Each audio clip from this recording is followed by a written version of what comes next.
പെന്തക്കോസ്തി പെരുന്നാളിന് ശേഷം വരുന്ന ആദ്യത്തെ ഞായറാഴ്ച.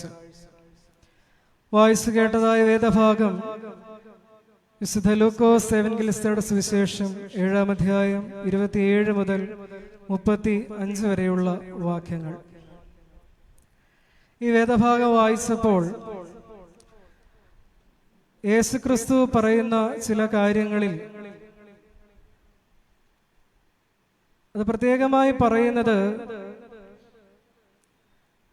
ഞാൻ നിങ്ങളോട് പറയുന്നു, സ്ത്രീകളിൽ നിന്ന് ജനിച്ചവരിൽ യോഹന്നാൻ സ്നാപകനേക്കാൾ മഹാനായ ഒരു പ്രവാചകൻ ഉണ്ടായിട്ടില്ല. അതുപോലെ പറയുന്നു, ആകയാൽ ഈ തലമുറയിലെ ജനങ്ങളെ ഞാൻ ആരോട് ഉപമിക്കേണ്ടു? ഇവർ ആരോട് സദൃശരാകുന്നു?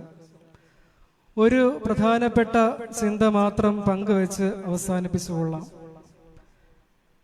പ്രിയപ്പെട്ടവരെ, നമ്മുടെയൊക്കെ ജീവിത സാഹചര്യങ്ങളിൽ എല്ലാ ഇടയനാകുന്നു, ഞാൻ പുനരുത്ഥാനവും ജീവനുമാകുന്നു, ഞാൻ വഴിയും സത്യവും ജീവനുമാകുന്നു, ഞാൻ സാക്ഷാൽ മുന്തിരിവള്ളിയാകുന്നു.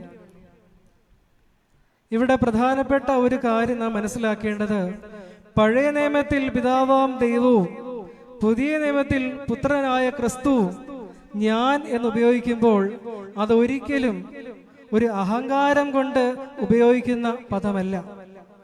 എന്നാൽ സാധാരണ മനുഷ്യരായ നമ്മളൊക്കെ തന്നെയും ഈ ഞാൻ എന്ന പദം ഉപയോഗിക്കുമ്പോൾ പലപ്പോഴും സെൽഫ് ഗ്ലോറിഫിക്കേഷന് വേണ്ടിയിട്ടാണ്, നമ്മളെ തന്നെ ഒന്ന് പുകഴ്ത്തി പറയുവാൻ വേണ്ടി ഞാൻ എന്തൊക്കെയോ ആണ്, ഞാൻ ഇന്നതുപോലെയൊക്കെയാണ് എന്നുള്ളതാണ്. പക്ഷേ ദൈവം ഞാൻ എന്ന പദം ഉപയോഗിക്കുമ്പോൾ അത് ദൈവത്തിന്റെ പരമാധികാരമാണ് സൂചിപ്പിക്കുന്നത് എന്ന് മറന്നു പോകരുത്. എന്നാൽ മനുഷ്യൻ ഞാൻ എന്ന പദം ഉപയോഗിക്കുമ്പോൾ അത് അവന്റെ അഹങ്കാരത്തെയാണ് പലപ്പോഴും സൂചിപ്പിക്കുന്നത്. പ്രിയമുള്ളവരെ, ഒരു സെൻ കഥ ഓർമ്മിപ്പിക്കട്ടെ. ശിഷ്യൻ ഗുരുവിനോട് ചോദിക്കുന്നുണ്ട്, ഗുരു, ഞാൻ അങ്ങയിൽ നിന്ന് അങ്ങയുടെ ശിക്ഷണത്തിൽ ഇങ്ങനെ വിദ്യ അഭ്യസിച്ചുകൊണ്ടിരിക്കുകയാണല്ലോ, എന്നാലും ഞാൻ എത്ര കാലം കൊണ്ട് എനിക്ക് ബോധോദയം ഉണ്ടാകും എന്ന് ചോദിച്ചു. അൾട്ടിമേറ്റ് എയിം എന്ന് പറയുന്നത്, ആത്യന്തികമായ ലക്ഷ്യം എന്ന് പറയുന്നത് ബോധോദയം ഉണ്ടാവുക എന്നുള്ളതാണ്. എത്ര നാൾ കൊണ്ടാണ് ഞാൻ ഈ ശിക്ഷണത്തിൽ കഴിയുമ്പോൾ എനിക്ക് ബോധോദയം ഉണ്ടാകുന്നത്? അപ്പോൾ ഗുരു പറഞ്ഞു, കുഞ്ഞെ, 10 വർഷം. അപ്പോ വീണ്ടും ശിഷ്യൻ ചോദിക്കുന്നുണ്ട്, ഗുരു, ഞാൻ ചോദിച്ചത് മനസ്സിലായില്ല എന്ന് വിചാരിക്കുന്നു, ഞാൻ കുറച്ചുകൂടെ അധ്വാനിച്ച് പരിശ്രമിച്ച് നിന്റെ ശിക്ഷണത്തിൽ അഭ്യസിച്ചാൽ എനിക്ക് ബോധോദയം എത്ര നാൾ കൊണ്ടുണ്ടാകും? അപ്പോൾ പറഞ്ഞു, 20 വർഷം. അവൻ വീണ്ടും ഗുരുവിനോട് ചോദിച്ചു, ഗുരുവിന് ഇപ്പോഴും മനസ്സിലായിട്ടില്ല ഞാൻ പറഞ്ഞിരിക്കുന്നത്, എത്ര നാൾ ഞാൻ എത്രയധികം കഠിനാധ്വാനം ചെയ്ത് അങ്ങയുടെ ശിക്ഷണത്തിൽ കഴിഞ്ഞാൽ എനിക്ക് ബോധോദയം ഉണ്ടാകും? അപ്പോൾ പറഞ്ഞു, 30 വർഷം. വർഷങ്ങൾ ഇങ്ങനെ കൂടിക്കൂടിയാണ് ഗുരു പറയുന്നത്. ഇതിന്റെ അർത്ഥം ഇത്ര മാത്രമാണ്, ഓരോ തവണയും നീ ഞാൻ എന്ന് പറയുമ്പോൾ നീ ഒരിക്കലും നിനക്ക് ബോധോദയം ഉണ്ടാകാൻ പോകുന്നില്ല. ഈ ഞാനെന്ന ഭാവം, ഞാനെന്ന വാക്ക് അഹങ്കാരത്തോടുകൂടെ ഉച്ചരിക്കുമ്പോൾ ഒരു കാലത്തും ബോധോദയം ഉണ്ടാകുന്നില്ല. സ്നേഹനിധിയായ അപ്പന്റെ ഉപമ, അല്ലെങ്കിൽ കുറച്ചുകൂടെ മനസ്സിലാകുന്ന ഭാഷയിൽ മുടിയനായ പുത്രന്റെ ഉപമയിൽ, മകൻ അപ്പനിൽ നിന്നും സഹോദരനിൽ നിന്നും തന്റെ കുടുംബത്തിൽ നിന്നും അകന്നു പോവുകയാണ്. തന്നിലേക്ക് മാത്രം ഒതുങ്ങി എന്റെ സ്വത്ത്, എന്റെ ഭൗതിക സാഹചര്യങ്ങൾ എന്ന് ആശിച്ചുകൊണ്ട് അവൻ ആ വീട്ടിൽ നിന്ന് പുറത്തേക്ക് പോവുകയാണ്. അവന് സുബോധം നഷ്ടപ്പെട്ടു എന്നാ പറയുന്നത്, അല്ലേ?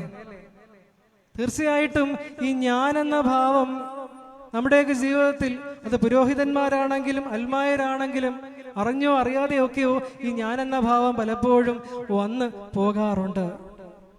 എന്നാൽ മനുഷ്യൻ ഞാൻ എന്ന പദം ഉപയോഗിക്കുമ്പോൾ അത് അഹങ്കാരത്തെയാണ് സൂചിപ്പിക്കുന്നത്. ദൈവം അത് ഉപയോഗിക്കുമ്പോൾ ദൈവത്തിന്റെ പരമാധികാരത്തെ സൂചിപ്പിക്കുന്നുണ്ട്.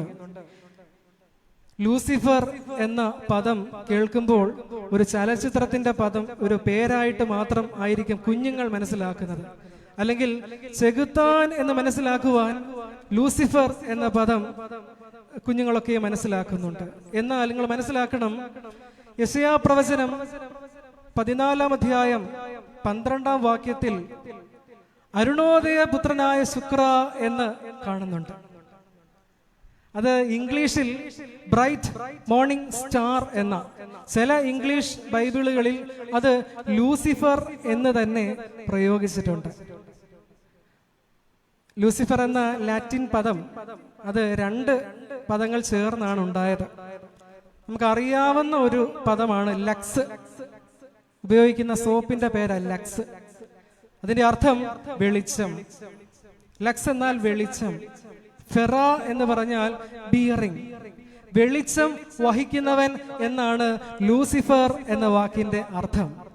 എങ്ങനെയാണ് അത് ചെകുത്താന്റെ പേരായി മാറിയത്? ദൈവസന്നിധിയിൽ നിന്ന് പുറത്താക്കപ്പെട്ട മാലാഖയുടെ പേരാണ് ലൂസിഫർ.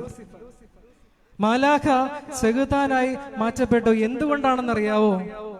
ഈ നേരത്തെ പറഞ്ഞ ഞാൻ എന്ന ഭാവം.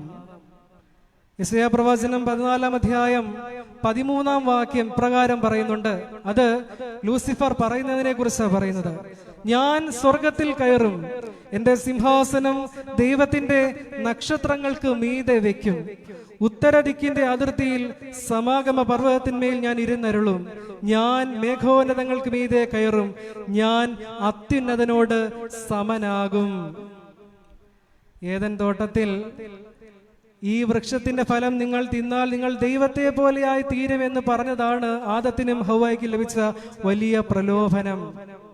അത് കേട്ട് ദൈവത്തെ പോലെ ആകണം, അല്ലെങ്കിൽ ദൈവമാകണം, ഈക്വൽ ആകണം എന്ന ആഗ്രഹത്തോടെ പ്രവർത്തിച്ചുകൊണ്ടാണ് അവർ പറുദീസയുടെ അനുഭവത്തിൽ നിന്ന് പുറത്താക്കപ്പെടുന്നത്. പ്രിയമുള്ളവരെ, ഞാൻ ഞാൻ ഞാൻ എന്ന് ലൂസിഫർ പറഞ്ഞതിന് പ്രകാരം അവൻ സ്വർഗസന്നിധിയിൽ നിന്ന്, ദൈവസന്നിധിയിൽ നിന്ന് പുറത്താക്കപ്പെട്ടു. ഞാൻ എൻ്റെ വാക്കുകളെ അവസാനിപ്പിക്കുകയാണ്. നാം എല്ലാവരും ഈ ആരാധനയിൽ സംബന്ധിക്കുമ്പോൾ ഒരു കാര്യം മറന്നു പോകരുത്. ഞാനിൽ നിന്നും ഞങ്ങളിലേക്കുള്ള സഞ്ചാരമാണ് ആത്മീയത. ഞാനിൽ നിന്നും ഞങ്ങളിലേക്കുള്ള സഞ്ചാരമാണ് ആത്മീയത. അതിൻ്റെ തെളിവാണ് നാം സംബന്ധിക്കുന്ന ഈ വിശുദ്ധ ആരാധന എന്ന് പറയുന്നത്. ഞാനിൽ നിന്നും ഞങ്ങളിലേക്ക്. കർത്താവായ യേശുക്രിസ്തു ശിഷ്യന്മാരെ പഠിപ്പിച്ച കർത്തൃപ്രാർത്ഥന സ്വർഗസ്ഥനായ എൻ്റെ പിതാവേ എന്നാണോ? അല്ല, സ്വർഗസ്ഥനായ ഞങ്ങളുടെ പിതാവേ എന്ന വിശ്വാസ പ്രമാണത്തിൽ നാം വീണ്ടും വീണ്ടും ആവർത്തിച്ചു ചൊല്ലുന്നു. ഞങ്ങൾ വിശ്വസിക്കുന്നു, ഞങ്ങൾ നോക്കി പാർക്കുന്നു. എപ്പോഴും ഞങ്ങൾ എന്നുള്ളതാ.